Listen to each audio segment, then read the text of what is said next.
আজকের একটা দারুণ স্বাদের রেসিপি নিয়ে এসেছি, পটলের দোরমা। আমি প্রথমে পটলগুলোকে ভালো করে পরিষ্কার জল দিয়ে ধুয়ে নিলাম। তারপর পটলগুলোকে কেটে নিলাম। কেটে তারপর ভালো করে পরিষ্কার করে পটল থেকে বিচিগুলো বের করে নিলাম।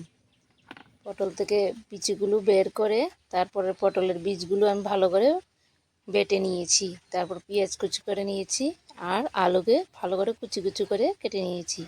এবার পটলের বিচিগুলোর মধ্যে হলদে আর মরিচের গুঁড়ো দিয়ে দিলাম, অল্প জিরের গুঁড়ো দিয়ে নুন দিয়ে ভালো করে এটাকে একটা পুর বানিয়ে নেব। পুর বানানোর জন্য আমি কড়াইটা গরম করে তেল দিয়ে একে একে সবগুলো দিয়ে দিলাম। পেঁয়াজ কুচু, আলু কুচু আর পটলের বীজগুলো ভালো করে নেড়ে টেড়ে নিয়ে স্বাদ মতো নুন দিয়ে দিলাম। ভালো করে নেড়ে কষিয়ে নিলাম পুরগুলোকে। কষানো হওয়ার পর পুরগুলো নামিয়ে নিলাম। এবার আমি পটলের ভেতর পুরগুলো দিয়ে দেব। আর একটা বাটিতে আমি চালের গুঁড়ো নিয়ে নিয়েছি। এখানে একটু হলুদ আর একটু লবণ দিয়ে চালের গুঁড়োকে ভালো করে মেখে নেব। মেখে পটলের মধ্যে যে পুরগুলো দিয়েছি সেগুলোর মধ্যে এগুলো দিয়ে এটা বন্ধ করে দিচ্ছি মুখগুলো। তারপর পটলগুলোকে আমি একটু কড়াইতে তেল দিয়ে ভালো করে ভেজে নেব। ভালো করে নাড়িয়ে উল্টে পাল্টে পটলগুলোকে ভেজে নিচ্ছি।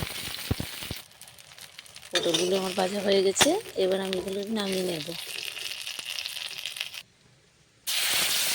কড়াইয়ের মধ্যে তেল দিয়ে তারপর তেজপাতা দিয়ে আমি আদা রসুন পেস্ট দিয়ে দিলাম। পেঁয়াজ কুচি দিয়ে দেবো। পেঁয়াজ পেস্ট দিয়ে ভালো করে নাড়িয়ে নিলাম। তারপর আমি হলুদ গুঁড়ো, মরিচ গুঁড়ো, জিরে গুঁড়ো দিয়ে অল্প একটু জল দিয়ে ভালো করে নাড়িয়ে নিলাম। মশলাগুলোকে ভালো করে কষিয়ে নিচ্ছি। নাড়িয়ে ভালো করে কষিয়ে নিলাম। কষানো হয়ে গেল। এবার আমি পরিমাণ মতো জল দিয়ে দিলাম আর নুনটাও দিয়ে দিলাম। জলটা ভালো করে ফুটে উঠলো। এবার আমি পটলগুলোকে একে একে ছেড়ে দেব।